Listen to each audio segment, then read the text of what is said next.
A história da humanidade é marcada por acontecimentos terríveis, que raramente são comentados nas escolas, alguns por serem pesados demais, outros por pura omissão. Número 20. As guerras do ópio na China. Durante a metade do século XIX, a China foi palco de dois conflitos devastadores que marcaram profundamente o início da era moderna no país. Conhecidas como as Guerras do Ópio, essas batalhas não foram apenas disputas militares, mas sim enfrentamentos que expuseram a vulnerabilidade do Império Chinês frente às ambições imperialistas ocidentais. A Primeira Guerra teve início em 1839 e se estendeu até 1842, sendo travada entre a China e o Reino Unido. Já a Segunda Guerra, entre 1856 e 1860, envolveu novamente os britânicos, mas agora com o apoio da França. Em ambas as ocasiões, a China saiu derrotada, tendo que aceitar termos humilhantes que abalaram sua soberania. Dentre as exigências impostas estavam a cessão de Hong Kong ao controle britânico, a abertura forçada de portos ao comércio internacional e a concessão de privilégios legais e comerciais a estrangeiros nesses territórios. Além disso, a venda de ópio, droga que causava dependência em massa, foi intensificada pelos britânicos dentro do próprio território chinês. Tudo isso foi justificado sob o pretexto da liberdade de comércio, ignorando por completo o impacto social, político e sanitário para a população local. As motivações por trás da participação britânica nas guerras do ópio ainda geram debates entre estudiosos. Alguns defendem que o Reino Unido agiu para garantir os princípios do livre comércio global, enquanto outros enxergam essas ações como puro imperialismo, movido por interesses econômicos e estratégicos. Para os chineses, especialmente os historiadores contemporâneos, o significado é claro. Essas guerras representam o começo do que ficou conhecido como o século de humilhação, um período de submissão frente às potências ocidentais. Essas derrotas moldaram a identidade nacional chinesa e inspiraram o surgimento de movimentos revolucionários que anos depois combateriam tanto o imperialismo quanto as estruturas feudais. Número 19. A Guerra dos Emos na Austrália. Se você acha que guerras envolvem apenas seres humanos em disputa por território ou poder, prepare-se para um episódio inusitado e quase cômico da história australiana. Nos anos seguintes à Primeira Guerra Mundial, a Austrália enfrentava uma crise agrícola grave, intensificada por um inimigo improvável: os emos. Essas grandes aves nativas, que não voam, migravam anualmente para o interior da Austrália Ocidental durante a época de reprodução. Ao chegarem às fazendas recém-aradas por veteranos de guerra que se tornaram agricultores, os emos encontravam ali uma fartura de alimentos e causavam destruição em massa nas plantações. Desesperados, muitos desses agricultores, já pressionados por dificuldades econômicas e pela falta de apoio governamental, recorreram ao exército australiano em busca de ajuda. O governo então autorizou uma operação militar e, sim, declarou guerra às aves. Soldados armados com metralhadoras foram enviados para controlar a população de emos. Porém, o resultado foi desastroso. As aves, incrivelmente rápidas e resistentes, frustraram as tentativas dos soldados, que logo perceberam que não estavam lidando com presas fáceis. A operação foi ridicularizada pela imprensa e pela opinião pública, principalmente pela ineficácia da abordagem violenta. Com a retirada das tropas, o governo adotou uma nova estratégia. Instituiu um sistema de recompensas para quem caçasse emos de forma independente. Esta medida, curiosamente, teve mais sucesso do que a intervenção militar.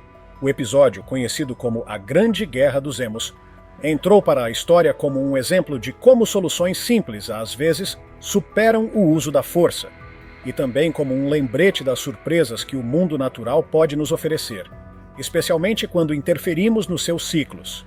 Número 18. Hitler e sua inusitada paixão por desenhos da Disney. Adolf Hitler é reconhecido mundialmente como um dos maiores tiranos da história da humanidade.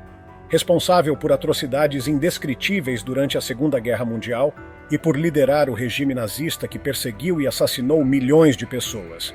No entanto, um fato surpreendente sobre sua vida pessoal veio à tona décadas após sua morte. Ele nutria um genuíno apreço pelas animações de Walt Disney. Apesar de proibir filmes norte-americanos na Alemanha nazista, por considerá-los instrumentos de propaganda anti-germânica, Hitler tinha uma exceção muito especial. Ele era fascinado por Branca de Neve e os Sete Anões, lançado em 1937. Considerava-o o melhor filme de animação já feito. Durante uma visita de Roy Disney à Alemanha, em 1938, uma cópia da animação foi enviada ao Ministério de Propaganda nazista. Acredita-se que essa cópia foi diretamente para a sala de cinema privada de Hitler, onde era assistida apenas por ele. Mais curioso ainda, Hitler mantinha o hábito de desenhar personagens da Disney, tanto em sua juventude quanto já como líder da Alemanha. Ele gostava de assistir a curtas-metragens animados após o jantar e, segundo registros encontrados recentemente, produziu diversos esboços com personagens como os anões de Branca de Neve e até uma ilustração inacabada do Pinóquio. Esses desenhos, datados de 1940, foram encontrados por historiadores e confirmam que a admiração era sincera. Entretanto, é essencial destacar que tal interesse artístico jamais diminuiu a crueldade dos atos cometidos por ele. Essa dualidade revela como até as figuras mais monstruosas da história podem ter gostos aparentemente inocentes, mas isso jamais deve ser confundido com empatia ou humanidade. Número 17. O Cerco de Leningrado. Uma cidade à beira do fim. Durante a Segunda Guerra Mundial, uma das estratégias mais brutais da Frente Oriental foi aplicada contra a cidade soviética de Leningrado, hoje conhecida como São Petersburgo. O cerco, iniciado em 8 de setembro de 1941, foi orquestrado por tropas da Alemanha nazista, com apoio das forças finlandesas.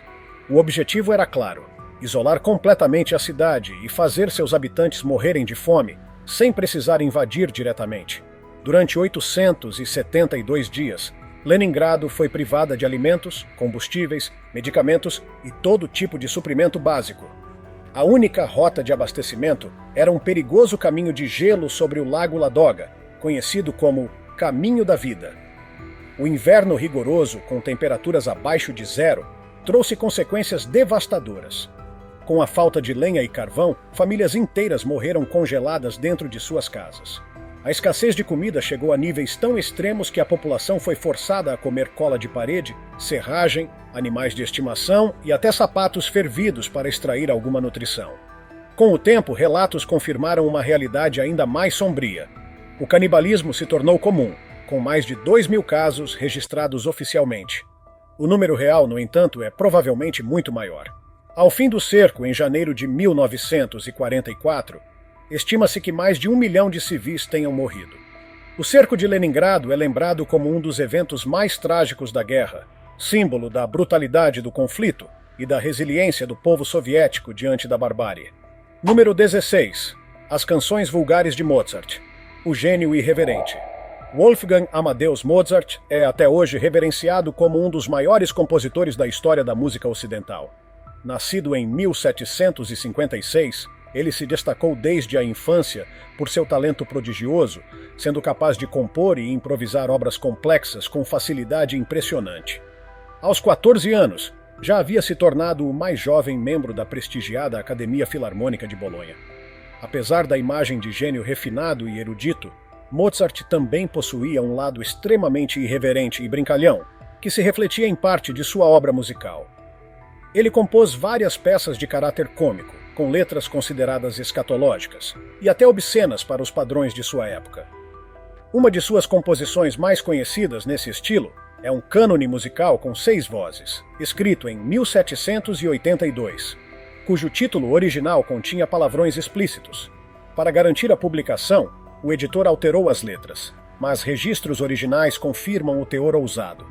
Outro exemplo é uma música dedicada ao ato de fazer necessidades na cama, claramente feita em tom de humor, talvez para entreter amigos íntimos ou satirizar a pompa da sociedade vienense.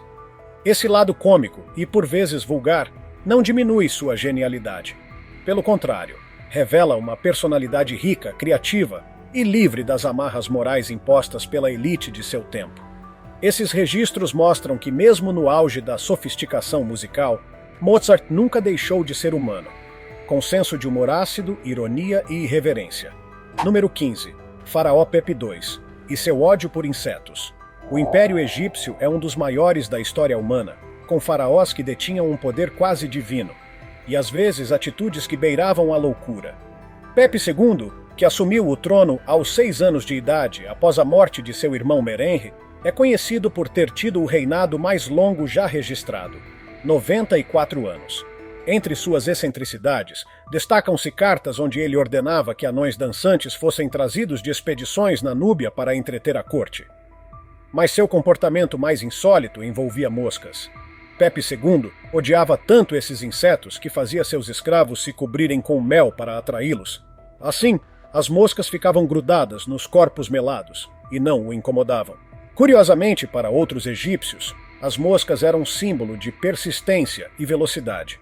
Soldados que demonstravam essas qualidades eram homenageados com medalhas em forma de mosca feitas de materiais como ouro, prata, osso, lápis-lazuli, cornalina e ametista.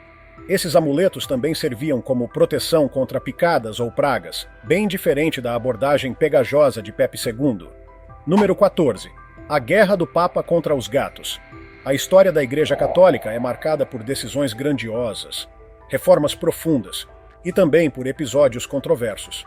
Um dos mais inusitados e perigosos aconteceu no século XIII, quando o Papa Gregório IX, eleito em 1227, tomou uma atitude que, séculos depois, seria vista como uma tragédia sanitária.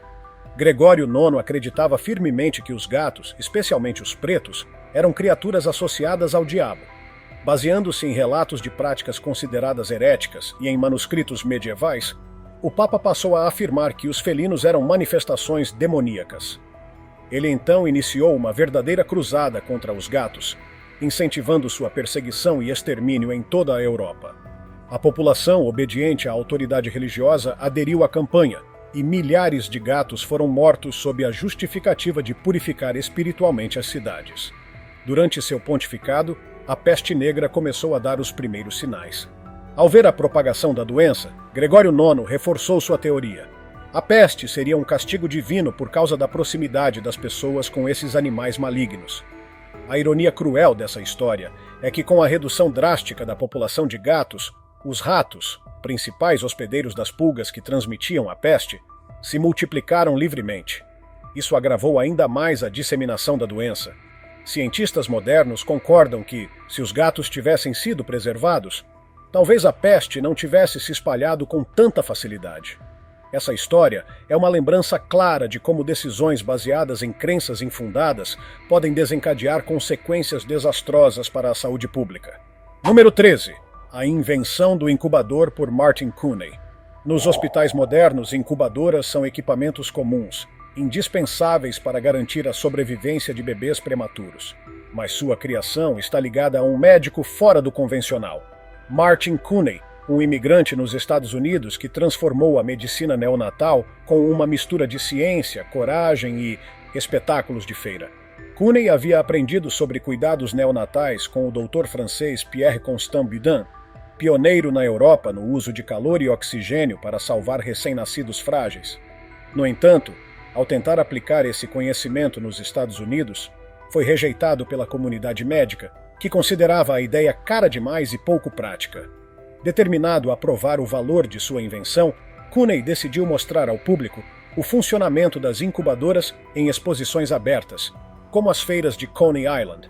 Nesses eventos, as pessoas pagavam para ver bebês prematuros sendo cuidados por enfermeiras em caixotes de vidro com tubos de oxigênio, temperatura controlada e umidade ajustável.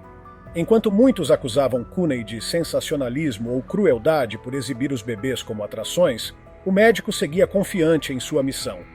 Estima-se que ele tenha salvado entre 6.500 a 7.000 crianças, muitas das quais não teriam sobrevivido nos hospitais da época.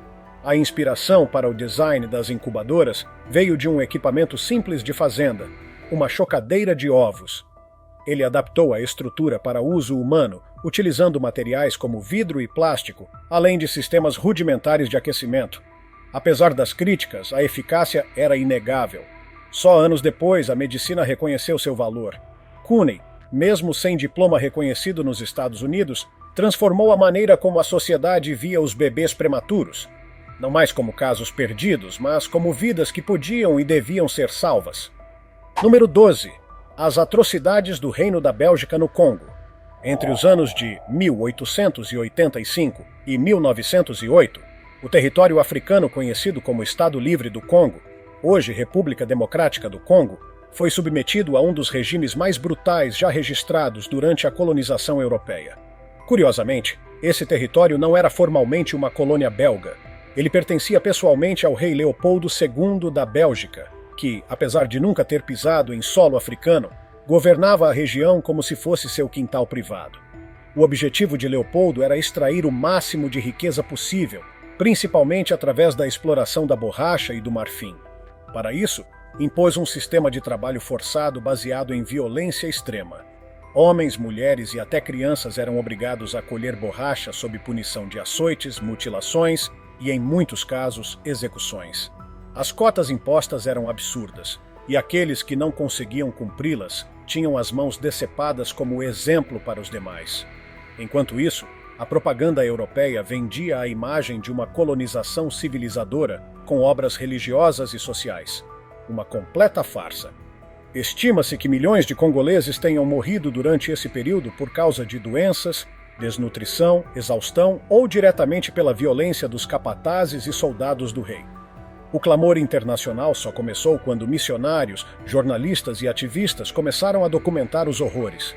Figuras como Edmund Den Morel e Roger Casement lideraram campanhas para denunciar as atrocidades, o que pressionou o governo belga a assumir oficialmente o território em 1908, pondo fim ao domínio pessoal de Leopoldo. Ainda assim, os danos causados foram irreparáveis.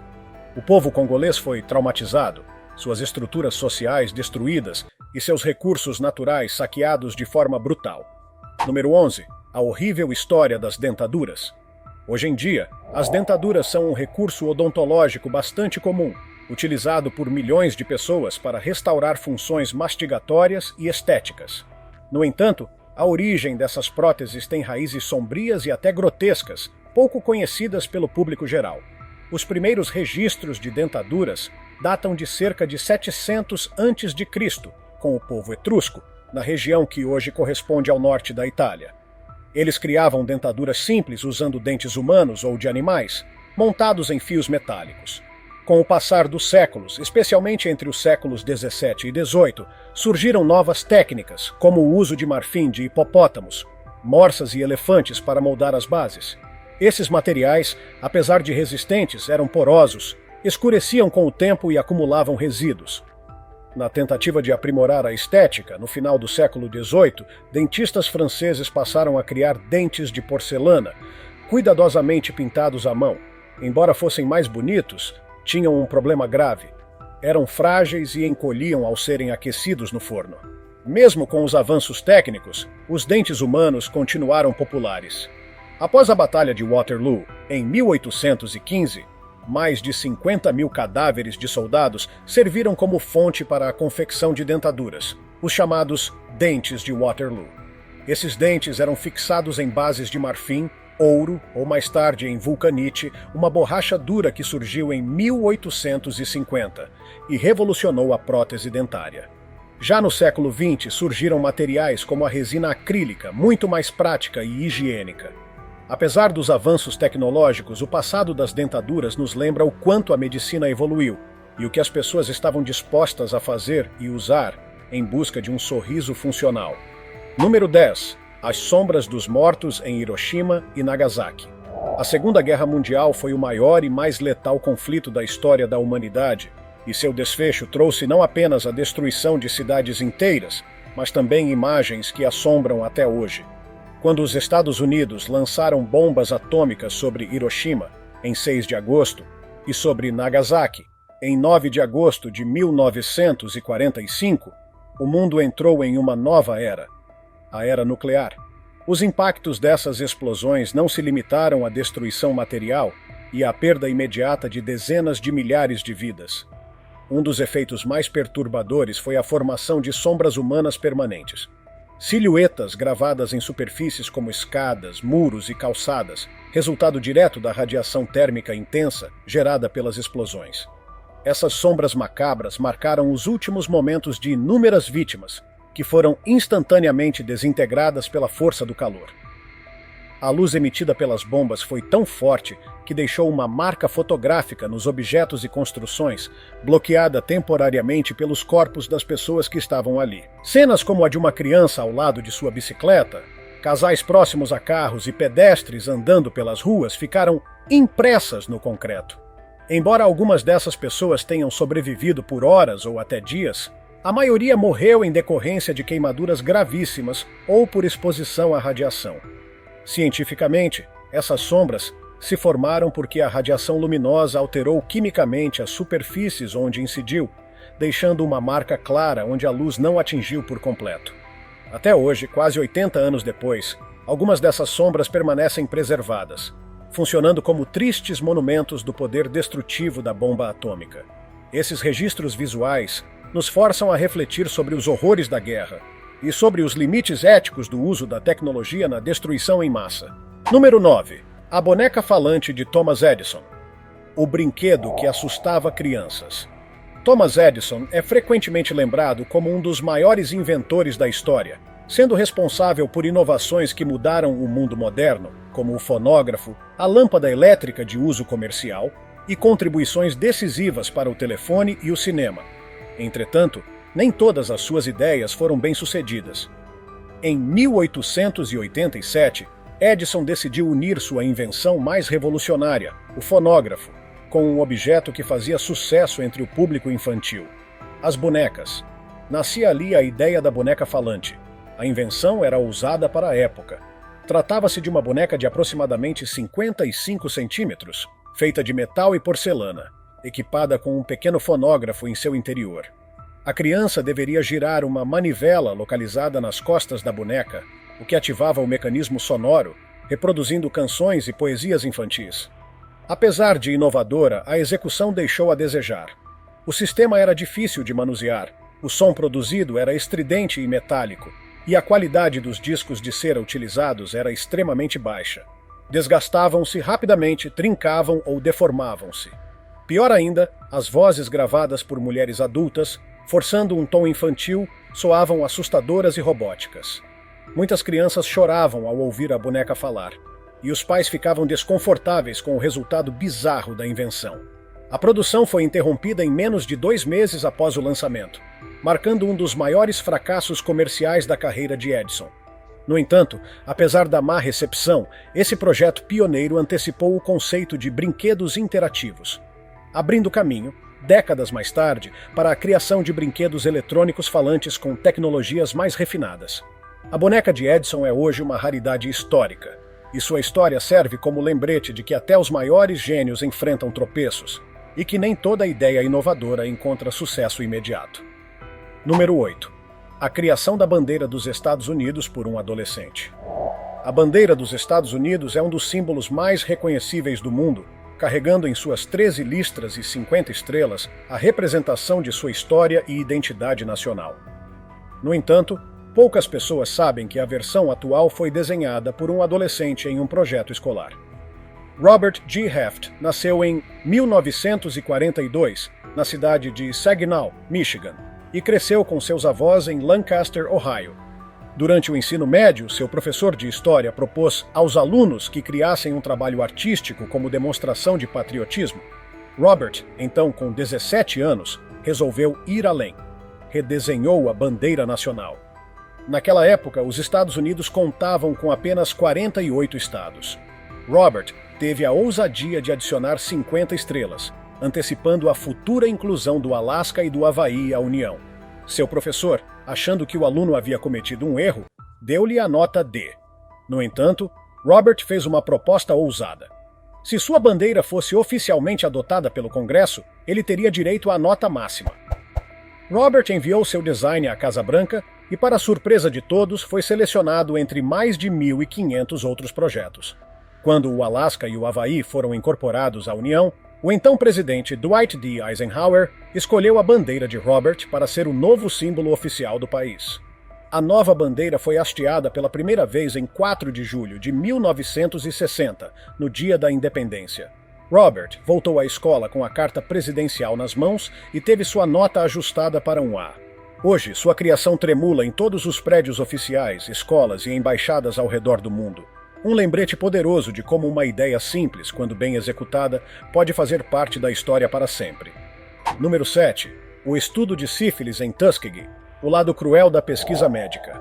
Entre 1932 e 1972, o governo dos Estados Unidos conduziu um dos experimentos mais controversos e antiéticos da história da medicina moderna, o estudo de sífilis em Tuskegee, no estado do Alabama. O objetivo declarado do estudo era analisar a progressão natural da sífilis em indivíduos não tratados.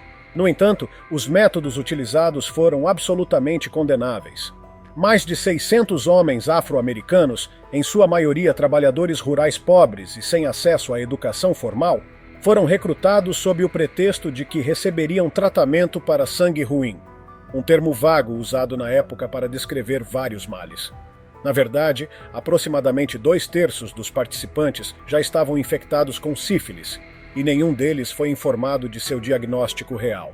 Ao longo de 40 anos, os pesquisadores acompanharam o avanço da doença sem oferecer qualquer tipo de tratamento efetivo, mesmo depois que a penicilina foi comprovada como cura, na década de 1940. Os médicos envolvidos no projeto decidiram deliberadamente negar o medicamento aos participantes, apenas para manter a integridade do estudo. Como resultado, dezenas de homens morreram em sofrimento, outros desenvolveram sequelas severas, suas esposas foram contaminadas, e muitos filhos nasceram com sífilis congênita. O estudo só veio à tona após denúncias feitas por um ex-funcionário da equipe, que revelou os horrores à imprensa. Após ampla cobertura midiática, o governo finalmente encerrou o programa em 1972, gerando enorme indignação pública. Como resposta, foram criados comitês de ética médica, regulamentações mais rígidas para experimentos científicos e a exigência de consentimento informado para todos os participantes de estudos clínicos. O caso Tuskegee continua sendo um alerta sobre o racismo institucional, a exploração de populações vulneráveis e os limites da ciência quando desassociada da ética.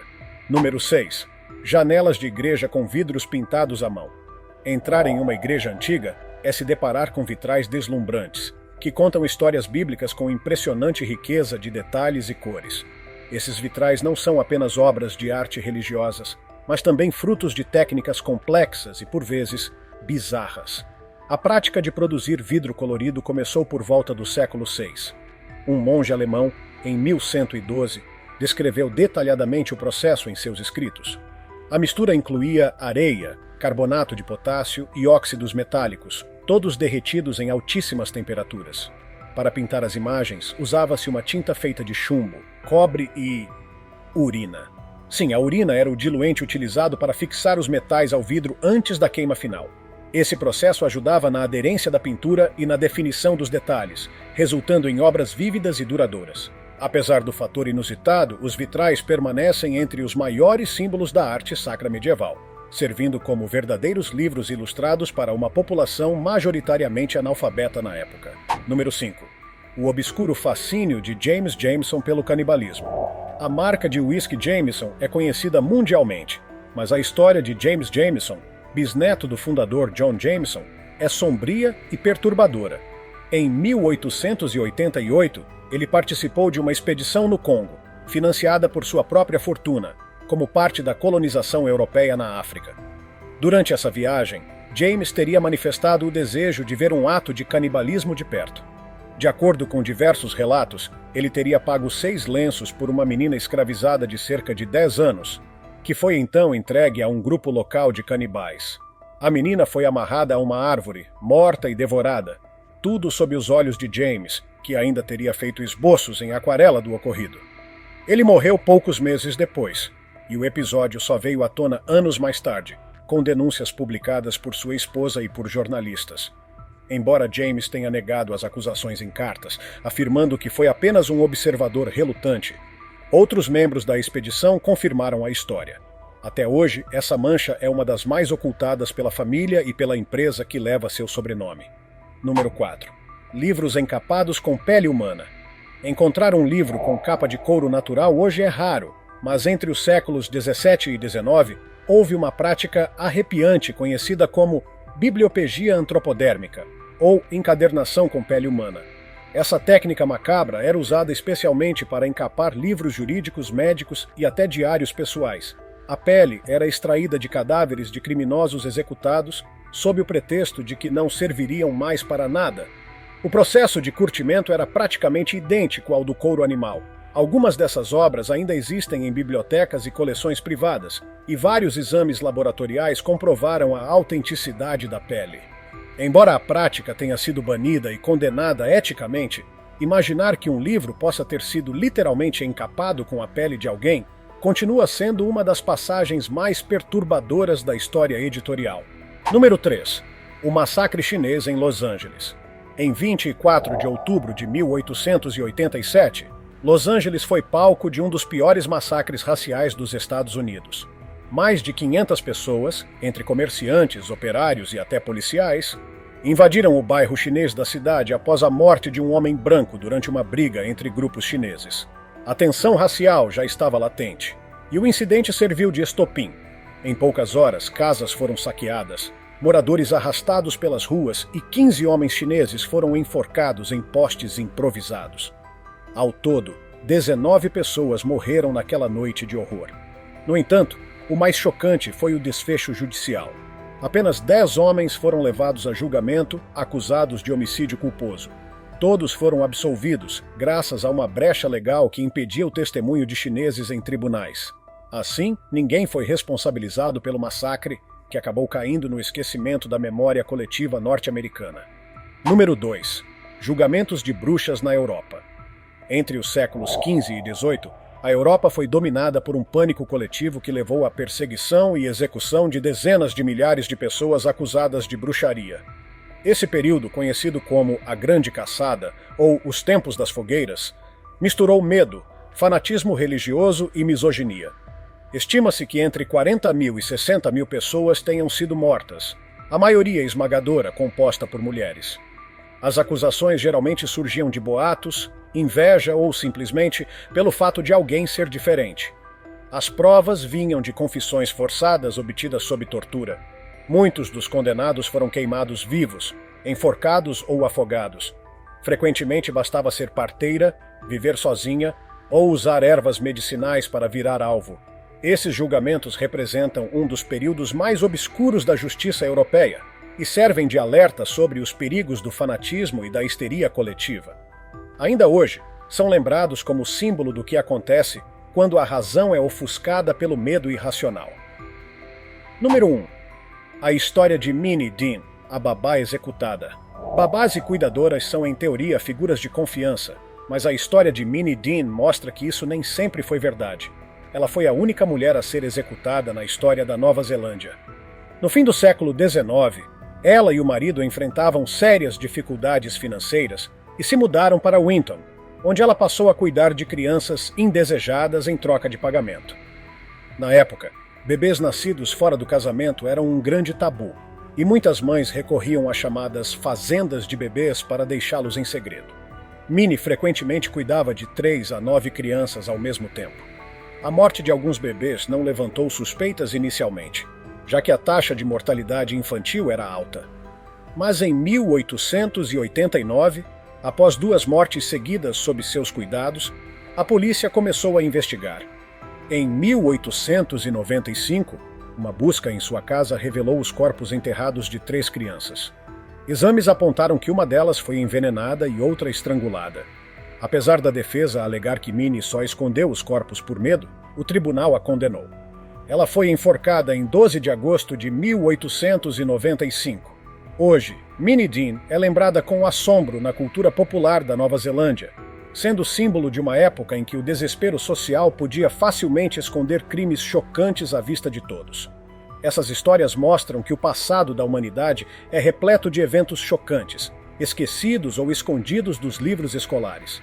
Conhecer esses fatos, por mais desconfortáveis que sejam, nos ajuda a entender melhor de onde viemos e o que não devemos repetir. Se você curtiu esse mergulho nos episódios mais sombrios da história, conta pra gente nos comentários. Qual desses fatos você achou mais perturbador? Ou tem algum outro que você acha que deveria estar nessa lista? Se tiver gostado do vídeo, deixe seu like Comente abaixo o que achou e inscreva-se em nosso canal para acompanhar todas as novidades.